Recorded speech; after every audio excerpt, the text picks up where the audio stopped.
Light weight బంగారు diamond ఆభరణాలు, వందల రకాల డిజైన్స్ ఏవైనా ధర మాత్రం ఒక్కటే. కాంగ్రెస్ పార్టీని కూడా ప్రజలే గెలిపించింది, ప్రజలే ఎమ్మెల్యేలుగా నిర్ణయించారు. ముఖ్యమంత్రి గారు రేవంత్ రెడ్డి గారు ఉన్నారు.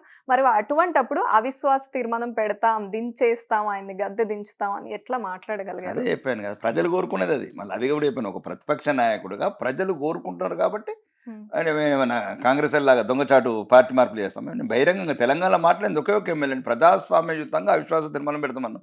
రాజ్యాంగం మాకు ఇచ్చిన హక్కు అది.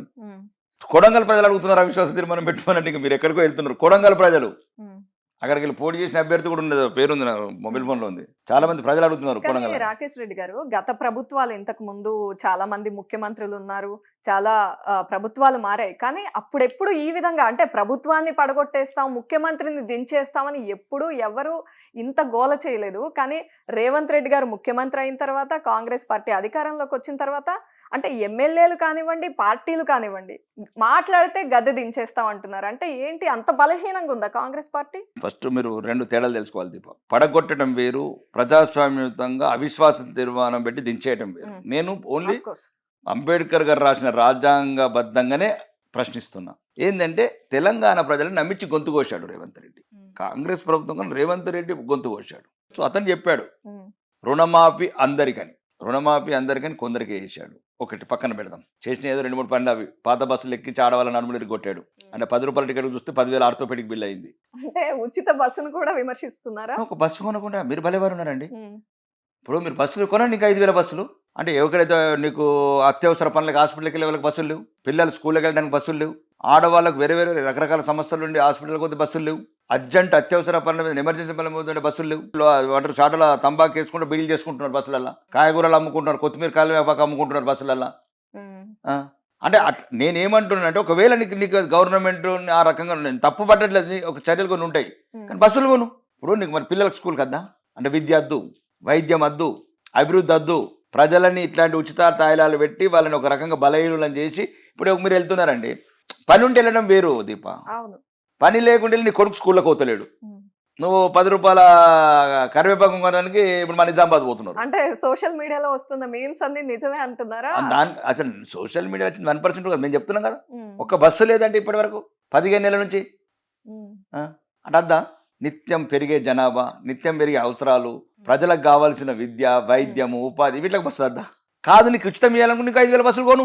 5 బస్సులు కొనలేదు, ఆర్టీసీని సర్వనాశనం చేసినావు. కాబట్టి ఎటువంటి మోసపూరిత భాగంతో గద్దెనెక్కిండి రేవంత్ రెడ్డి అని తెలంగాణ సమాజం అంటుంది. కాంగ్రెస్ ప్రభుత్వం అనేది పక్కన పెట్టేసి విడగొట్టి చూస్తే వ్యక్తిగా రేవంత్ రెడ్డి ముఖ్యమంత్రిగా కూర్చున్నందువల్లే అది వేరే. ముఖ్యమంత్రి ఒకటండి, ప్రజలు ఆమోదించారు, ప్రజా నిర్ణయం ఇచ్చారు. ఫస్ట్ ప్రజలను గౌరవించాలి. నాకున్నది ప్రజాస్వామ్యంలో దీప తక్కువ అనుభవమైన నాకు ప్రజాస్వామ్యం అంటే చాలా గౌరవం. ప్రజలను గౌరవించాలి. ప్రజలు ఇచ్చిన నిర్ణయం అది అయిపోయింది అంతే. ప్రజలు నిర్ణయం ఇచ్చిన దాన్ని మనం రేవంత్ రెడ్డి లేకపోతే అవసరం అనుకుంటే అద్దంకి దయాకర్ని పెట్టుకుంటారా, లేకపోతే ఇంకెవరైనా కోమటిరెడ్డి రాజగోపాల్ రెడ్డి, ఉత్తమ్ కుమార్ రెడ్డిని పెట్టుకుంటారా, లేదా కొంతమంది బట్టి విక్రమార్కని పెట్టుకుంటారా. కొన్ని ఛానళ్లలో ఆల్రెడీ ముఖ్యమంత్రి వస్తుంటే అసలు ఎవరు సీట్ల మీదకి వెళ్ళి అంటే తెలంగాణ సమాజానికి ఏం చెప్పాలనుకుంటున్నారు? ప్రభుత్వం అని చెప్తున్నారు కదా, అందుకని ఫ్రెండ్లీ వేరు, అవమానపరచడం వేరు.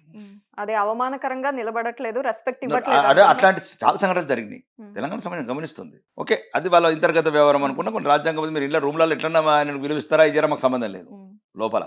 కానీ ఏదైతే ప్రభుత్వ సభలు ఉంటాయో, ప్రభుత్వ ఎక్కడైతే సమావేశాలు ఉంటాయో అక్కడ మాత్రం మీరు కంపల్సరీ ముఖ్యమంత్రి గారికి గౌరవం ఇవ్వాల్సింది. That is different point. రెండోది, ఇప్పుడు ఎందుకు గద్దె దించాలంటే తెలంగాణ ప్రజలు ఎందుకు చెప్తున్నారంటే, మహిళలకు 2,500 అని చెప్పాడు, ఇంతవరకు ఇవ్వలేదు. పెన్షన్స్ 4,000 చేస్తాడు, అవన్నీ వీడియోలో చెప్పిండు. ఈ నెల ఆగుండ్రి, నెక్స్ట్ నెల నుంచి 4,000 తీసుకుని అన్నాడు. మా ఆర్మూర్ సభలు అన్నాడు, ఇంకా కావాలంటే మీకు వీడియో అవుతుంది. ఆర్మూర్ సభలు కూడా అన్నాడు ఏమని, అత్తకు 4,000, కోడలకు 2,500, గ్యాస్ ఇట్లా ఏమేమి కోరికలు అన్నీ చెప్పిండు అన్నట్లు. అత్తలకు 4,000 ఇవ్వలేదు, కోడళ్ళకు 2,500 ఇవ్వలేదు, ఆటో రిక్షా డ్రైవర్లకు 12,000 ఇవ్వలేదు, అమ్మాయిలకు స్టూడెంట్లకు స్కూటీలు ఇవ్వలేదు. రెండోది, అందరికీ రుణమాఫీ కొందరికి వేశారు. అంటే పరిపాలన దక్షత లేకుండా, ఎటువంటి అభివృద్ధి లేకుండా ఈ గ్రామాలలో అభివృద్ధి మొత్తం పడకేసింది దీప. రేవంత్ రెడ్డి సర్కార్ని ఉంచకూడదు, కాంగ్రెస్ ప్రభుత్వాన్ని ఉంచకూడదని తెలంగాణ ప్రజలు కోరుకుంటున్నారు. దానికి నేను కొనసాగింపే ప్రజాస్వామ్యయుతంగా గద్దె దించడం అందరం ఒకటే అని అన్నాను. సుమన్ టీవీలో మీ పర్సనల్ అండ్ బిజినెస్ ప్రమోషన్స్ కోసం కింది నెంబర్కి కాంటాక్ట్ చేయండి.